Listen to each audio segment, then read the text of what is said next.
Target swasembada pangan Prabowo, seberapa realistis? Yuk, luruskan. Kelaparan adalah isu yang sangat serius di dunia. Laporan terkini dari Badan Kesehatan Dunia, WHO, menunjukkan bahwa 1 dari 11 orang mengalami kelaparan. Jadi total orang yang kelaparan itu sedunia itu lebih dari 700 juta.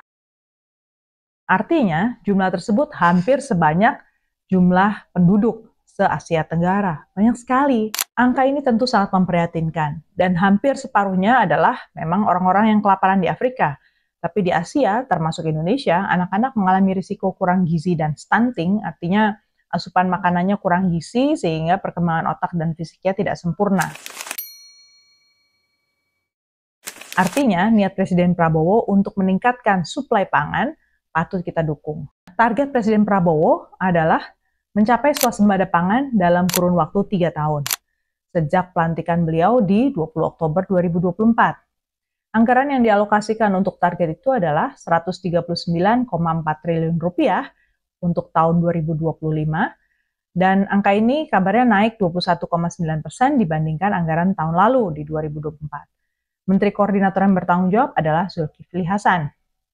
Peta jalan Kabinet Prabowo menuju swasembada pangan bisa dilihat sebagai berikut.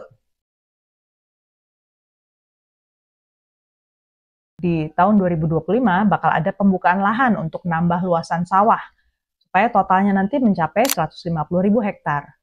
Kemudian akan ada optimalisasi lahan, 80.000 hektar. Demikian pula akan ada perbaikan irigasi dan pengurangan impor. Program seperti ini akan diulang lagi di tahun 2026 sampai 2028, sehingga harapannya tahun 2028 Indonesia sudah bisa ekspor beras. Pendapat saya, pertama, swasembada pangan bukan melulu soal surplus beras kan? Ingat, di awal tadi sudah ada info bahwa masalah kita kekurangan gizi. Yang kedua, swasembada pangan itu sebenarnya tujuan atau proses sih? Kalau proses, maka pemerintah perlu melakukan pelibatan partisipasi masyarakat, termasuk perempuan, masyarakat adat, orang-orang yang kurang gizi, supaya mereka juga bisa menciptakan ekosistem pangan yang berkelanjutan. Soalnya gini, lokasi orang-orang yang kurang gizi dan kesulitan mencari makanan bergizi kan bukan terpusat di 1-2 lokasi. Mereka justru biasanya terpencil dan tersingkir. Jadi, sebaiknya proses pelibatan masyarakat masuk dalam desain swasembada pangan.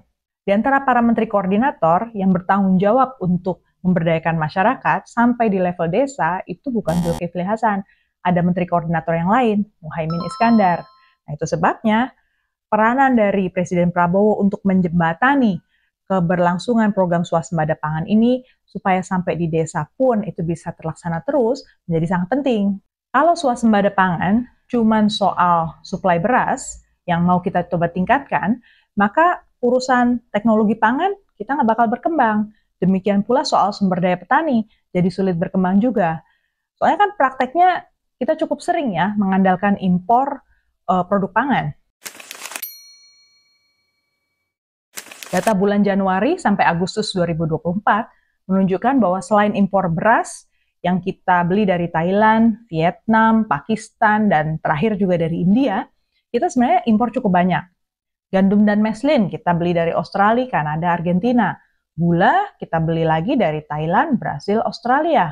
Dan fun fact-nya, Indonesia itu importir gula terbesar di dunia loh, lebih besar daripada Cina. Kemudian kita juga impor garam dari Australia, India, Selandia Baru.